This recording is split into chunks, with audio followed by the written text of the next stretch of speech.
Final lap, Matnog, pulling champion siya. Pulling 500 champion siya. Overall na superset, 4,000 ata mahigit from the start. Doon lang kaming nakapag-complete clock, isa ito. Complete clock siya. Super hard race yung final lap no na Matnog. Bali kante, may humakot din to ng kan. Yan, napanalunan niya yung luft ko.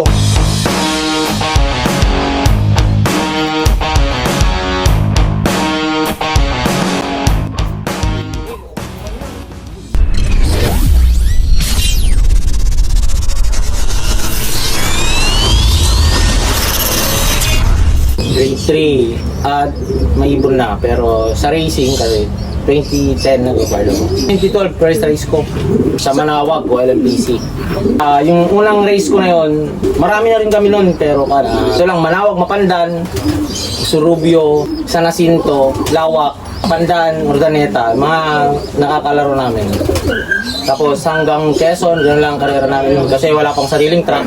Yung karera kong yun, yung first na karera ko, final lap, lap champion ako.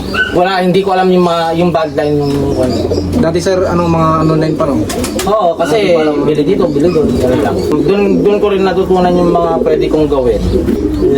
Sa LPHA, DHPC, tapos sa susunod na karera ng NLFC.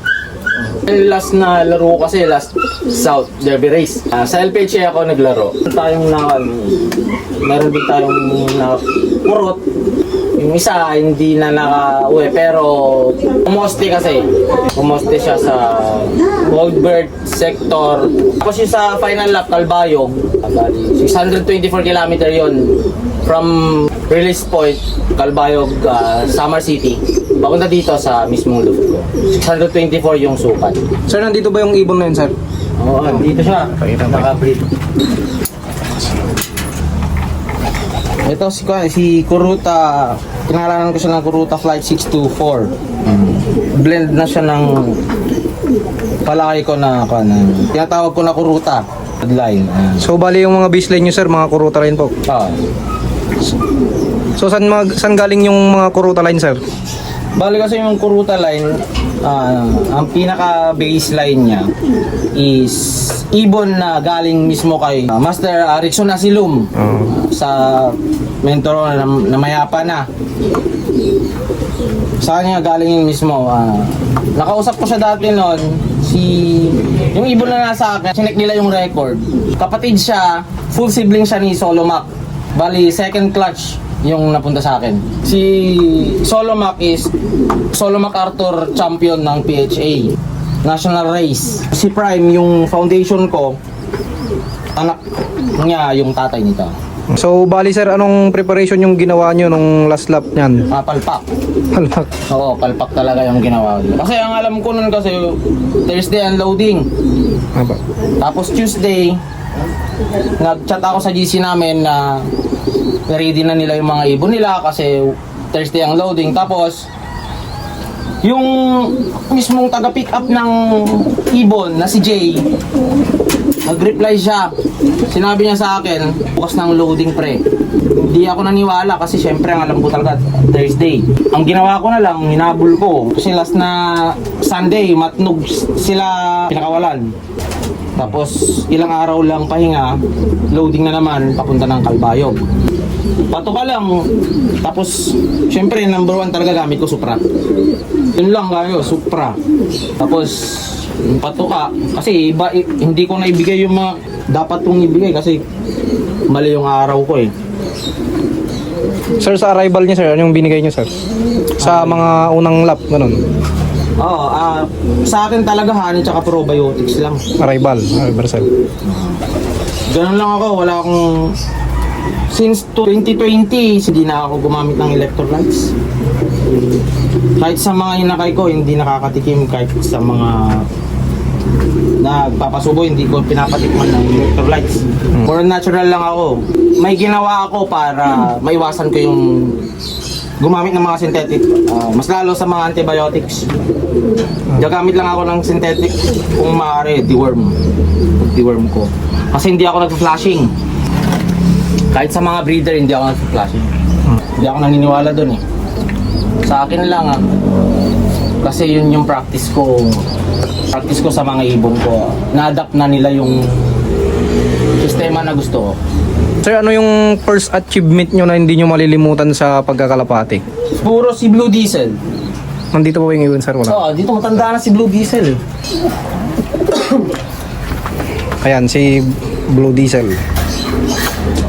Bali, itong nakakalagay na sticker is huling laro pa nito. Yona Pro pa lang. Young Bird siya, 2014. So, bali siya sa nilaro, sir? Nung Young Bird siya, nilaro ko siya sa MPS. Bali, nag 7th overall siya, Young Bird. Nakaposte na naman to nun. Nakaposte siya. Final lap, hindi siya umuwi. Kulang-kulang 2 years bago nakauwi. Ayan, 2 years bago nakauwi, mga kalapatids. Tapos nilaro ko ulit. Bali, 2017 tsaka 2018, ginawa ko siyang money maker ko. Last na laro niya sa UCFC 2018, North. Overall champion siya ng Old Bird. Di bali, magna 9 years old na sa ngayon, sir. Solo complete clock, fun race, overall champion survivor. First lap champion, second lap champion din. Di bali, 2 times lap champion na, sir. Oo. Tapos nung YB siya nun, first lap, second lap ulit, champion siya sa club. Bali, saan siya naglaro, sir? North or South? North. North. North siya. Ayan. Mabilis ito. Mabilis siya. Mabilis na ibon talaga. Nanay nito, nabenta ko nun, taga Tarlac. Ginawa rin nilang nag-produce din sa kanila.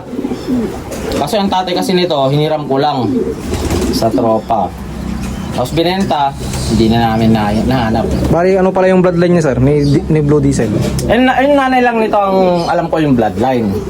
Yung nanay nito kasi, Litar. Litar yung nanay nito. Tapos ang tatay nito, Jansen 05.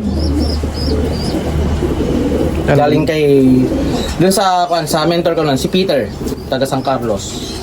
Ito yung mga una ko acquired nun. Ito yung mga baba. Ang nag-iisang kalahi na lang nito is yung isang direct na anak ng foundation ko na si Prime. Yung itim doon, yung nag-produce na rin ng matnog. Tapos siya ng North. Ito yung kalahi niya. Kasi yung nanay nito, nanay din nun.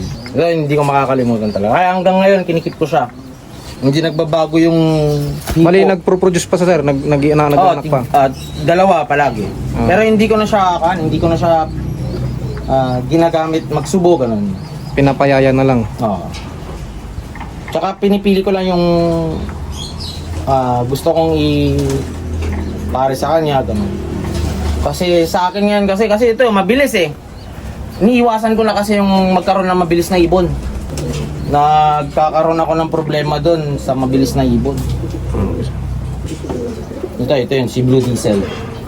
Ito rin si Puruta Prince. Bale, Young Bird siya nung 2021. Nilaro ko siya sa UPA. Naka-combine sa MMPS. South Race 2021. Young Bird. Ang achievement nito is second lap or fourth lap siya, lap winner. Overall, 7th overall siya. Young Bird. South Race. Tapos nilaro ko ulit siya. MacG. Sprint race yun, sprint race. Kaso mga bullet yung mga kalaro natin doon dati. 1,000 lahat ng speed nito, pero yung mga kalaro natin 1,200 ganun. Pero finisher lang siya kasi ang alam ko nun, pagkakatanda ko hanggang Valenzuela lang yung karera na yun eh. Tapos diretso ulit. Nilaro ko na naman siya ng CPRA. Oo, Sipra. Hanggang din yan, hanggang 5 lap ata yun, 6 lap. Taga Nueva Ecija, Tarlac mga kalaro. Sa lahat ng category, pumarte siya. Lahat ng category. Maraming category yun. Bawat loading ng lap, may categoring kailangan entryhan. Final lap, hindi na nagkakamali. Nasa 4th clacker ata to eh. 4th clacker ito or 3rd or 5th. basta hindi to lumampas ng pang 5 cracker, final lap. 4 na lap nun, smash lahat, super smash. Buti ito, tumatawa sa 702, ganun na yung speed. Kasi 2 lap na wala ako dito na nag-track to. Mahirap pinapasok. Naihabol, 700, ganun lang. Kaya nakapwesto nun sa Sipra. Laro nito dati, shoutout kay Master Glenn Cura. Yan yung isang mentor ko yun. Kalaro ko yung ibon niya. Ito. Tapos ito rin, nilaro ko na naman sa LPHA. Last 2023 South. Achievement niya din doon, overall champion siya ng re-entry. Overall siya ng re-entry, tapos Old Bird, 5th overall siya. Final lap, Matnog, pulling champion siya. Pulling 500 champion siya. Overall na superset, 4,000 ata mahigit from the start.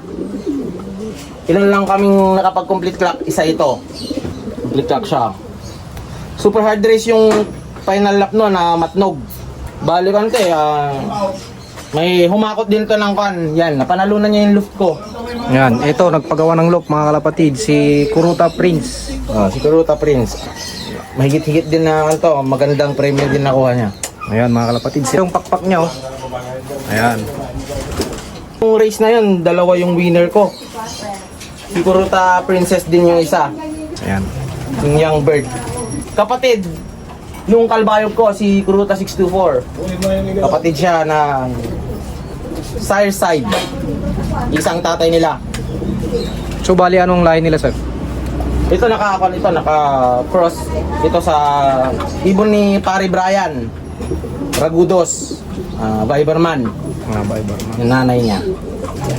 Ang tatay nito si Sentinel, yung pinaka-foundation ko ngayon.